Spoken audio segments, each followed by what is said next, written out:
Ignition sequence starts. 6, 5, 4, 3, 2, 1, 0. Liftoff. We have a liftoff.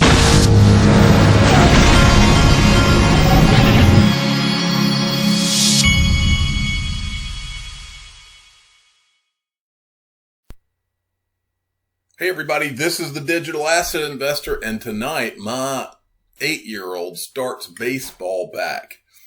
That's the good news. The bad news is I thought I had gotten out of being a coach, but I am roped right back into helping to coach the team. And that I'm really not looking forward to. Coaching is really not my thing. I like to spend time throwing balls to my sons and all, but I'm really not a coach. But anyway, I'll gladly do it to get back into things and just to get out after all that everybody's been through. In my part of the world, the public schools can't go back to school, but some of the private schools have, and people are kind of going out and doing activities now. But it's been a strange experience, that's for sure. Now, the markets today are having a little bit of a pullback, which is nice and healthy and normal. It's pulled back a little bit and it's come back a little bit. But XRP has settled there at about 30 cents. So I wanted to relay to you something that happened to me last night. This was a big moment for me because I'm having my afternoon coffee, by the way. 1 second. All right. So yesterday evening, I was watching the news with my wife, and the commercial that I've shown you here on the channel, came on, and I told my wife, I said, stop what you're doing, look at the TV, and I want you to see the confirmation of everything that you've been hearing me run my mouth about for all these years. It took from 2013 until now for it to come true. But now it's happening, and I told her to watch, and I'm going to pause this video where I paused it for her, and then I'm going to make a point. For money, people traded goods, tools, cattle, grain, even shells represented value. Then currency came along. They made it out of copper, gold, silver, wampum. Soon people decided to put all that value into a piece of paper, then proceeded to wave goodbye to value, printing unlimited amounts of money as they passed the buck to the future. That's why it's time for digital currency and your investment in the Grayscale funds. That's where I paused it right there, and I told my wife the same thing I'm going to tell you. Now look at this. This is one company. This is Grayscale. They have created this trust. Now these are individual trusts, but they also have one that is a trust where you can diversify into like 4 or 5 digital assets, which include XRP. But they've also got an XRP trust. Now, here's what I told my wife. I said, now listen, this is just the beginning. It took 7 years for us to get to this place. This was on Fox News last night. It took 7 years from 2013 till now for this to happen. I had no idea it would take that long, but the beginning of the beginning is finally happening. What this means, and we are purely talking about the speculation part of this. What this means is that the average Joe, as well as the world's millionaires and billionaires who haven't looked at this yet, are now about to be sold on it. And so I want to make the point that I made to my wife, and I didn't do the math for her, but I did it for you. Here's how many millionaires there are in the world. 46.8 million millionaires in the world. And they have collectively approximately $158.3 trillion in wealth. So I pulled out the old handy calculator. I said, what would happen if just 0.5% of that $158 trillion went into XRP? Just 0.5%. I think it's going to be more than that, because I think the millionaires and the smart people around the world are going to find out about the greatest digital asset ever created, XRP. And when they do, what if just 0.5% of their money, just 0.5%, went towards XRP? It would be 0.79 trillion, which is around $790 billion. There is right now $13.6 billion in XRP. That would be a 57 times multiple what's currently in XRP if those millionaires put 0.5% of their wealth towards XRP. Now, that translates from the 30-cent price now to around $17. And that is just the world's millionaires and just 0.5% of their wealth. That doesn't have anything to do with utility and how I think that XRP is going to be used in the real world. Those are some fascinating numbers when you start thinking about it like that. Now, I want you to watch this because Peter Schiff makes a very valid point. He's talking to Anthony Pompliano here. Watch what he says, and he's dead right on this one. If you assume, okay, if cryptocurrencies are going to work, I cannot think of an example throughout history where any innovation, where the first one was the best one, right? Wherever it was invented, whether somebody invented the telephone, the first telephone was not the best telephone. It's been improved upon. The first television, the first automobile. So if cryptocurrency would work, why would we assume that Bitcoin is the one that's going to succeed? Why would the first attempt be the best attempt? Why wouldn't somebody come up with something better, that's quicker, that's more reliable, that's more secure than Bitcoin? And if somebody can do that, then it renders Bitcoin worthless because there's something better. Before we continue, Bitcoin, I'm long Bitcoin, and Bitcoin I think has real utility around being a store of value. It's digital gold. But if a Bitcoin transaction takes on average 12 minutes to confirm and the transaction cost is over $1 per transaction, that's not going to be great for a payments solution.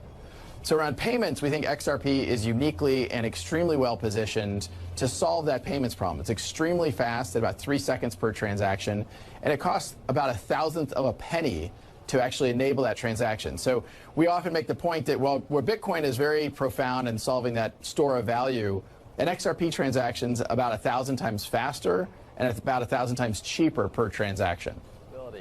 With MoneyGram, we know out of the gates we can actually make their system much more efficient. And the key reason is today, both Western Union and MoneyGram, they pre-fund accounts around the world so they can make payments. So MoneyGram and Western Union have negative working capital. What our products allow those companies to do is to not pre-fund and to shoot payments in real time. And that's a massive savings in terms of the efficiency, not just in terms of what is the cost in FX, but the capital cost, the outlays. That it's really a dormant asset when you pre-fund those is sitting there waiting for people to make payments. And that's really the transformational thing that XRP as an extremely efficient digital asset allows for the industry. If you assume. You're talking about a game changer, folks. Okay, wanted to show you this from Michelle Vandenberg. Sent me this. This is a great thread that was done yesterday by Ashish Burla from Ripple. It's been a wild few weeks in crypto. OCC has green-lighted banks to get involved. Bitcoin hits $12,000. DeFi is booming. Futures products are soaring, and an adjusted transaction value for stablecoins hit an all-time high. And this is just a fraction of the news. What's one common denominator here? Likely global uncertainty with fiat currencies and many in the crypto industry focusing on utility beyond just speculation. Examples, I think you meant Dogecoin aside, there's a new growing focus on an asset's use case, its tangibility. We're seeing a melding of the old world and new. It's only a matter of time before the banks offer custody services, acquire companies with those capabilities, and potentially even offer crypto lending as they see consumer interest in DeFi. Centralized crypto exchanges, Coinbase and Binance, etc., provide both fiat on and off ramps, most crypto liquidity over the last few years. Now decentralized exchanges with no central operator are gaining momentum. Fiat on and off ramps are provided by stable coins. Stable coins, especially dollar-backed, are another fascinating use case. Their success to date is largely due to unique go-to-market strategy, enabling global consumers to access USD without a bank account via Tether. Blockchain isn't just a technology with potential, it's actually being used. For Ripple, our on-demand liquidity product, using XRP as a bridge currency accounts for nearly 1/5 of all transactions on RippleNet. All in all, an interesting time to be in crypto. When is it not, though? It feels like the potential we saw early on to leverage blockchain and rethink how to move value without a central counterparty is on the precipice of something extraordinary. You're darn right, folks. We hung in here for over 2 years in this bear market, and we are finally seeing that we were right. We've been right all along, especially about XRP. XRP Bart sent me this. I thought this was cool. That looks like a pretty cool car that a lot of you out there might be have the kind of funds to be able to get one day. Luxury car dealership Post Oak Motors has completed another Bitcoin sale. We're excited to see their growth and expanded offerings like Ethereum, Bitcoin Cash, and XRP to make big purchases easier with crypto. Truly a premium level customer service. Pretty awesome. Then Joni Gulbranson sent me this. This is U.S. Post from Forbes. U.S. Postal Service counters Trump attacks on mail-in voting with a new blockchain patent. And this is a patent by the U.S. Postal Service. Let me see if it won't come up. Anyway, look. Voter fraud has been you want to talk about having elections where you don't have to worry anymore about whether there's fraud or not. You put the elections on the blockchain and all of a sudden there is no more fraud, folks. This thing's put to bed, and then you're only going to get people elected who actually won. So this, or at least this is a huge step. Now, I would be surprised if they're ready with anything like this for this election. But in future elections, I believe you're going to see that. XRP Crypto Wolf, Bank of England joins key roundtable on central bank digital currency designs. The Bank of England will take part in meeting tomorrow to discuss CBDC and infrastructural design models for interoperable blockchain networks within and beyond national borders. Good stuff. And then Big Skinny, who is the official smart aleck of the Digital Asset Investor channel, sent me this. Steve Mnuchin tweeted this out. Debt transparency is critical to debt sustainability. The World Bank DSSI website provides extensive country-level debt data.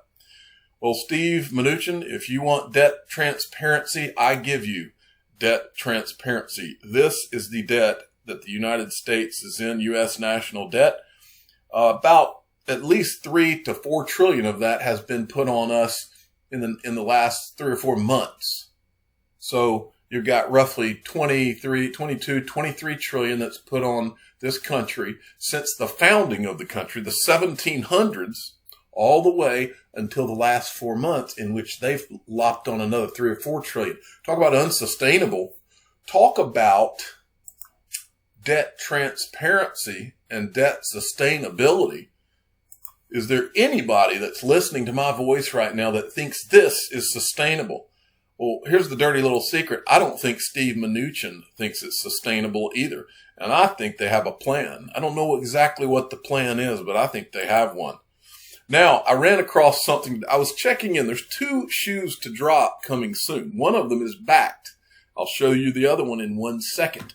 But Bakkt, I was looking around on Bakkt's site. They're going to launch their app, they said, in 2020, so it could be any day now.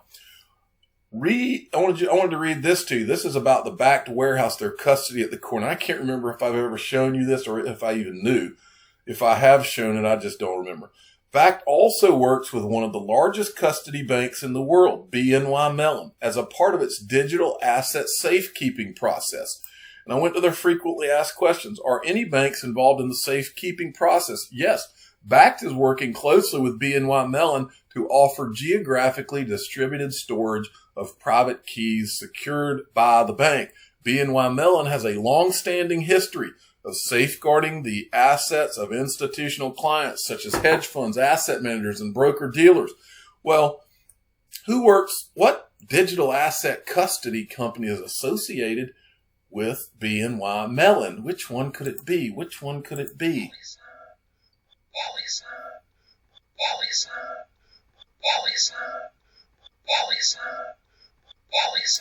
Yes, Polysign is the other shoe that will drop in 2020. They've said it. We don't know when it's coming. And now we know that Bakkt is working with BNY Mellon. Well, here's what we know about BNY Mellon. This is Polysign's website. And these are 2 of the guys that work with BNY Mellon. This is from Ghost number 1 here, 4, whoever that is, had tweeted this out. I've talked about it on the channel before, but just a little reminder. Vice chairman of Polysign is an ex-BNY Mellon guy. His name is Tim Keeney. And also, original Polysign, this guy, James Malgieri, is on the corporate documents for Polysign.